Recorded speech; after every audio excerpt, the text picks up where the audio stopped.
What I love most about Stampin' Blends markers is that they make it quick and easy to color in an image, and they make me look like I'm better at coloring than I really am. Hi, I'm Jessica Taylor from Ink It Up with Jessica, and in this video, I'm going to show you 3 different ways that you can use Stampin' Blends markers in your crafting. These are alcohol-based markers from Stampin' Up, and the alcohol part means that they are permanent.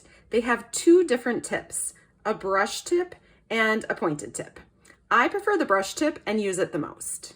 So the first way you can use them is to stamp an image in black ink and color it in like I've done with this flower. Because these are alcohol markers, you'll want to stamp with a water-based black ink, like the Memento Tuxedo Black Pad. Once you've stamped your image, you want to let it set for at least 30 seconds before you start coloring so that your image doesn't smear. I recommend that you put a piece of scratch paper underneath when you're coloring because it will bleed through a little bit and you want to protect your surface. As I said, I like to use the brush tip. I found that it works best for me if I start by coloring in the image with the lighter Stampin' Blends marker first. Each color comes in a 2-pack of light and dark markers. After I have colored with a light marker, I like to add the dark marker into areas where a shadow might fall, or honestly, wherever I just want it to be darker. Don't overthink it. On a flower, that's usually the inside base of the petals. As the ink dries, it will blend together and change the look a bit. You can always go back in and add more ink later if you want to. The second way you can use the Stampin' Blends markers is to stamp with any color classic ink pad.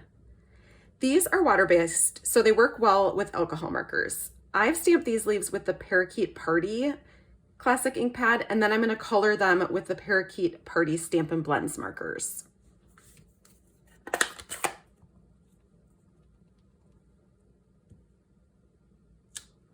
Again, after you stamp with the classic ink, you'll want to just let this set for a few seconds so that it doesn't smear. If you're coloring with the same color Stampin' Blend marker as the ink that you stamped with, it's not as big a deal if there's a little bit of smearing, but it's always best to let it set. Once again, I'm going to start by coloring it in with the light Party marker, and I just fully color it in.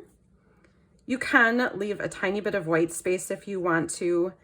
I am not a master colorer. I don't really love to color, and so the easier I can make it, the better, and I still think it looks great. Then I'll come in with the darker Parakeet Party marker. And again, I like to use like a feathering motion just along the base. And this is going to dry lighter than it looks right now. Move your cardstock around as you need to so that you can get the right angle. Finally, the third way you can use your Stampin' Blends markers is to color your ribbon. I find that the white crinkled seam binding works great for this. Once again, you're going to want to have paper to protect your surface.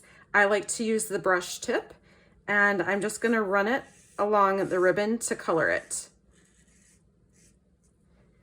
Now, you do want to just let this dry for a minute so that the ink doesn't rub off on your fingers or on your project. Ask me how I know. You can also add color to other embellishments like rhinestones with your Stampin' Blends. That's a bonus little tip. Do you have any additional tips for using Stampin' Blends markers? Share them in the comments below so that we can all learn from each other. If this video helped you, please give it a thumbs up and be sure to subscribe for more card making videos. Happy stamping!